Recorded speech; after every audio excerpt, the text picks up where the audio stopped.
જેવી વાત છે. સ્વામી, આટલા બધા પ્રયાસો થયા આપણને આપણો વારસો ભૂલાવવા માટે. હું પણ એક એવું એજ્યુકેશન લઈને ભણેલો છું કે જેમાં અજેન્ડા ડ્રિવન પાઠો ભણાવવામાં આવતા. લોર્ડ વોરન હેસ્ટિંગ્સને ખૂબ જ સારા, સૌથી સારા ફોરેન ઓફિસર તરીકે એમને બતાવવામાં આવ્યા છે. રાજા રામમોહન રોય, એટલે આપણે બધા નામોની ચર્ચામાં તો નથી જતા, પણ ઘણા બધા હિસ્ટોરિક ફિગર્સને વ્હાઇટ વોશ કરવામાં આવ્યા અને આપણને હિસ્ટ્રી એક અલગ રીતે બતાવવામાં આવી. પણ છતાં હું આજે અહીંયા આપની સાથે બેસીને આપણા ધર્મશાસ્ત્રોની ચર્ચા કરું છું અને સનાતન શું છે એ જાણવાની કોશિશ કરું છું, અને આપ જે કહો છો એમાં હું દઢપણે બિલીવ કરું છું. તો આનો જ મતલબ સનાતન છે કે એ શાશ્વત રહેશે, કે ગમે એટલા પ્રયાસો થશે, ઇટ કીપ્સ કમિંગ બેક, એ ક્યાંકથી તો પાછું આવશે. તો આનો જ મતલબ સનાતન છે.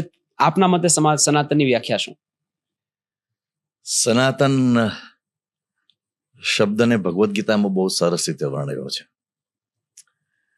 ત્યાં આત્માને અને પરમાત્માને સનાતન કહેવામાં આવ્યા છે. અને મહાભારતની અંદર અને આપણા સ્મૃતિ ગ્રંથોની અંદર જ્યારે સનાતન ધર્મ શબ્દ વાપરવામાં આવ્યો ત્યારે એશઃ ધર્મ સનાતન, તો એશઃ ધર્મ સનાતન, તો એશ એટલે કે આ સનાતન ધર્મ છે. તો આ એટલે કયો? એનો જવાબ મહાભારત કરે આપ્યો છે. સ્મૃતિકારના શાસ્ત્રોમાં પણ આપવામાં આવ્યો. તો એશ ધર્મ સનાતનની વાત કરીને એ લોકો શું વાત કરે છે? તમે આમ તિલક કરો કે આમ તિલક કરો એની વાત નથી કરતા. તમે મંદિર આમ બનાવો છો કે મંદિર આમ બનાવો છો એની વાત નથી કરતા. તમે આ મૂર્તિની પૂજા કરો છો કે આ મૂર્તિની પૂજા કરો છો એની વાત નથી કરતા. તમે આ ગ્રંથને માનો છો કે આ ગ્રંથને માનો છો એની વાત નથી કરતા. તમે આ દિશામાં તમારું તીર્થ માનો છો કે આ દિશામાં તીર્થ માનો છો એની વાત નથી કરતા. સરપ્રાઇઝિંગલી એમાં જે વાત કરે છે એ વેલ્યુઝની વાત કરે છે. એશ ધર્મ સનાતન. ધર્મ એટલે વેલ્યુઝ. હવે એ શું કે છે કે સત્યમ, શૌચમ, દયા, શાંતિ, ત્યાગ, સંતોષ, આર્જવમ. તમારા જીવનમાં સાચા ગુણો આવે, એશ ધર્મ સનાતન. આનું નામ સનાતન ધર્મ. હવે આપણી આજકાલની જે સનાતન ધર્મની આપણે જે બાઉન્ડ્રીઝ ઊભી કરેલી છે એ અને મહાભારતમાં વ્યાસ મુનિ કે છે બે તદ્દન જુદી વાત છે. અચ્છા. મજાની વાત એ છે કે વ્યાસ મુનિ કે મનુ ઋષિ કે યાજ્ઞવલ્ક્ય ઋષિ કે રામાયણમાં પણ ઇવન સનાતન ધર્મ શબ્દ આવે છે. તો એ બધાનો જે ભાર છે સનાતન ધર્મની વ્યાખ્યા કરતી વેળાએ એ મૂલ્યો ઉપર જાય છે, સંસ્કાર ઉપર જાય છે, સદગુણો ઉપર જાય છે. તમારું જીવન તમે ઉચ્ચ બનાવો. હું દાખલા તરીકે ભગવાન સ્વામિનારાયણને પૂજતો હોઉં અને મારા જીવનમાં હું વેલ્યુઝને ન રાખી શકતો હોઉં તો હું સનાતની નથી. હું ભગવાન શિવને પૂજું, ભગવાન કૃષ્ણને પૂજું, ભગવાન રામને પૂજું, ભગવાન લક્ષ્મીનારાયણને પૂજું, ભગવાન નરનારાયણને પૂજું, કે ભગવાન બ્રહ્માજીને પૂજું, કે માતાજીને પૂજું, કે કોઈ બીજા મુરુગન, અયપ્પા, કોઈ પણ દેવી દેવતાને પૂજું, પણ મારા જીવનમાં આ વેલ્યુઝ છે તો હું સનાતની. આ નથી તો હું ભલે ને પૂજતો હોઉં. પબ્લિકની દ્રષ્ટિએ હું કદાચ આમ તિલક કરું, આમ તિલક કરું, મોટી શિખા રાખું, મારા વેશ કેસ ભગવા છે. એટલે ભગવા કપડા તો અમેરિકામાં પેલા એરપોર્ટ ઉપર કામ કરનારા પહેરતા હોય છે. એરપોર્ટ ઉપર જે ગ્રાઉન્ડ સ્ટાફ હોય ને એને એપ્રોન આપ્યું અને ભગવું હોય છે. સો ભગવો એક પવિત્ર કલર છે, એની પાછળનો એક મર્મ છે. એ આપણે બહુ જ હેતુપૂર્વક એ ભગવાનો મહિમા સમજીએ છીએ. એ વાત છે જ. શું છે મહિમા સ્વામી ભગવાનો? એ બહુ ઇન્ટરેસ્ટિંગ વિષય આપણે છેડ્યો. એ વૈરાગ્ય અને અગ્નિનું પ્રતીક છે. અચ્છા. જ્યારે માણસ ભગવું અડે છે એનો અર્થ જ એ થાય છે કે એને પોતાનું આખું શરીર એ અગ્નિને સોંપી દીધું છે. અચ્છા. એ વૈરાગ્ય રૂપી અગ્નિને સોંપી દીધું છે. એટલે કે જ્યારે સાધુ ભગવું કપડું ધારણ કરે છે ત્યારે એનો એક જન્મ પૂરો થઈ ગયો, આ શરીર હવે બદલાઈ ગયું, એટલે એનું નામ પણ બદલી નાખવામાં આવે છે. કોઈ ભગવા કપડા પહેરે પછી એનું જૂનું નામ નથી હોતું, નામ પણ બદલાઈ જાય. એટલે એ આખું અગ્નિ એક નવો જન્મ સમજવામાં આવે છે.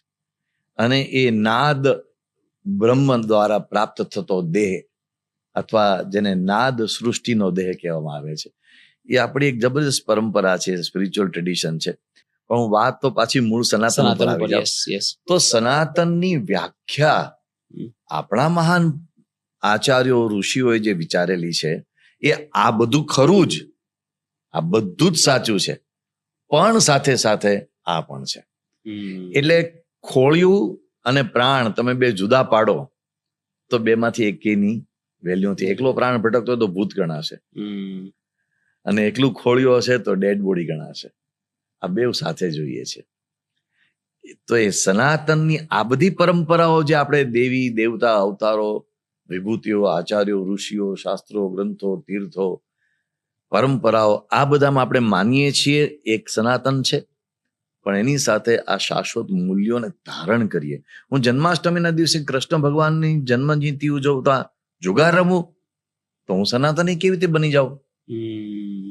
હું એમ કહું કે હું જન્માષ્ટમી કૃષ્ણ ભગવાનની ઉજવું છું અને તો એ સનાતની નથી. એક બરાબર છે, લોકો દ્રષ્ટિ સનાતની. હવે આપણે ઘણી બધી પરંપરાઓમાં દૂષણો પ્રવેશ્યા છે. એક ઉત્સવમાં દેવતાનું વિસર્જન કરવામાં આવે છે. વિસર્જન થયા પછી એની શોભાયાત્રા, વિસર્જન વખતેની શોભાયાત્રા નીકળતી હોય છે. અમારા શાહીબાગ મંદિરની બહાર જ રસ્તો જાય છે અને સાબરમતી નદી સુધી જાય છે, એટલે અહીં વિસર્જનની યાત્રાઓ નીકળતી હોય છે. મારે ઘણી વખત આ રસ્તો ક્રોસ કરવાનો થાય, હું ત્યાં જોઉં છું. એ ભગવાન, એ દેવતા, એ આપણા બહુ જ મંગલમય દેવતા છે, પવિત્ર દેવતા છે, એનું વિસર્જન ચાલે છે. હું જોઉં છું દારૂ પીને લોકો નાચતા હોય છે. તો એ આપણે કહેવાય એવું કે મેં ફલાણા દેવતાનો ઉત્સવ ઉજવ્યો, પણ સનાતનની પરંપરા દારૂ પીવાની નથી. તો મારો મુદ્દો એ છે કે હું જ્યારે સનાતનની વાત કરું છું ત્યારે સનાતનનો અર્થ એ થાય છે આદિ અનાદિથી છે. આપણા ટ્રેડિશનલ શાસ્ત્રીય આચાર્યો તો આપણને એમ કે છે કે પૃથ્વીનો જન્મ પહેલાથી પણ આપણું છે, એ સનાતન જ્ઞાન છે. ઓહો. આપણા ટ્રેડિશનલ શાસ્ત્રીય આચાર્યો આપણને એમ કે છે. એટલે ટૂંકમાં માનવ સભ્યતાનો વિકાસ થયો ત્યારથી સનાતન છે. આપણે એમ પકડીને ચાલીએ, જ્યારથી પૃથ્વી પર માનવ છે ત્યારથી સનાતન છે. હવે એનો ક્યારેય નાશ થવાનો નથી, કારણ કે વેલ્યુઝ સાથે સંકળાયેલું છે. એનો ક્યારેય નાશ થવાનો નથી. અને બીજી વસ્તુ એ છે કે આપણે સનાતન ઉપર આક્રમણોની વાત કરીએ છીએ, સનાતનને દબાવવાના પ્રયાસો વિધર્મીઓ દ્વારા, બહારના આક્રમણકારીઓ દ્વારા થયા, એવી લોકો વાત કરે છે. એનાથી જાગૃત થવું જોઈએ, સાવધાન રહેવું જોઈએ, પરંપરાને જીવંત રાખવામાં મહેનત કરવી જોઈએ અને એને લાઇટલી ન લેવું જોઈએ. બધા મુદ્દા સાથે સંમત થઈને હું આગળ એક મુદ્દો કહું છું કે સનાતનને કંઈ જ થવાનું નથી. વાહ. સનાતન સનાતન જ રહેવાનું છે. પૃથ્વી સમૂળી નાશ પામી જશે ત્યારે સનાતન હશે. કારણ કે હમણાં આપણે બધી વાત કરી કે અત્યારે પાછું આવે છે, એ આવશે જ. સંકોચ અને વિસ્તાર એ બ્રહ્માંડનો સ્વભાવ છે. એક્સપાન્શન બ્રહ્માંડનું થાય છે અને એનું પાછું સંકોચન થાય છે. કોન્ટ્રાક્શન પણ એ કોન્ટ્રેક્શન અને એક્સપાન્શન એ કન્ટિન્યુઅસ પ્રોસેસ છે. એમ સનાતનમાં આ ચાલ્યા કરવાનું. કોન્ટ્રેક્શન અને એક્સપાન્શન થશે પણ મરશે નહીં ક્યારેય. એટલે જ એને માટે સનાતન